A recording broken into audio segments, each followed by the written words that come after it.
नागपूर जिल्ह्यात अतिमुसळधार पावसाची शक्यता। शहराच्या प्रत्येक भागांमध्ये साचलं पाणी। जिल्हाधिकाऱ्यांनी शाळांना केली सुट्टी जाहीर।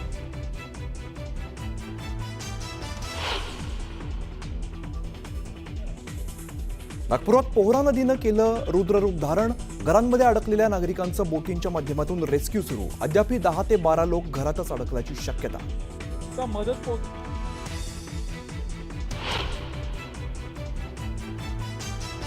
नाशिक जिल्हा परिषद विभागात प्रमुखांकडून तब्बल 30 महिला कर्मचाऱ्यांचा छळ केल्याचा धक्कादायक आरोप। महिलांच्या तक्रारीनंतर विशाखा समितीकडून चौकशी सुरू।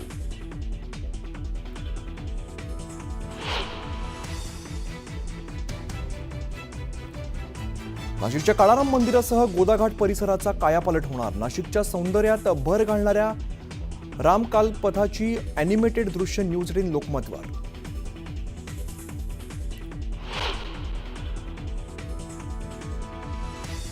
गिरणी कामगारांच्या विविध मागण्यांसाठी आज गिरणी कामगार संयुक्त लढा समितीच्या वतीने आझाद मैदानात धरण आंदोलन। उद्धव ठाकरे, बाळा नांदगावकर आणि काँग्रेस नेते राहणार सहभागी।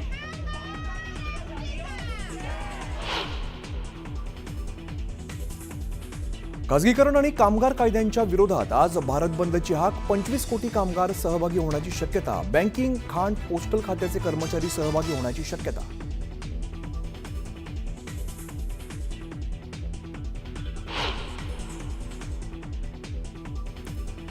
अहमदाबाद विमान दुर्घटनेचा प्राथमिक अहवाल सादर। एआयबीने नागरी विमान वाहतूक मंत्रालयाला सादर केला अहवाल। अहवालाचा तपशील अद्याप अस्पष्ट।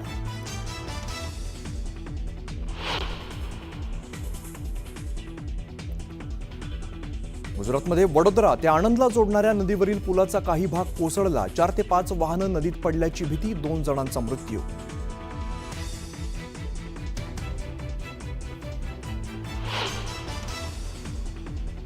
जम्मू काश्मीरपासून राजस्थानपर्यंत मुसळधार पाऊस सुरू। अनंतनाग आणि पिथोरागडमध्ये ढगफुटीमुळे नुकसान।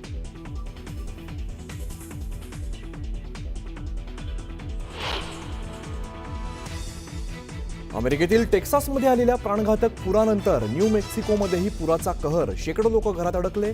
नदीतील पाण्याची पातळी 20 फूट वाढली।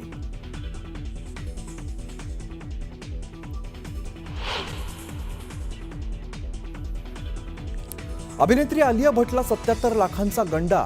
पीएकडून प्रोडक्शन हाऊसमधून पैसे हडपल्याचा आरोप। जुहू पोलिसांनी केली आलियाच्या पीएला अटक।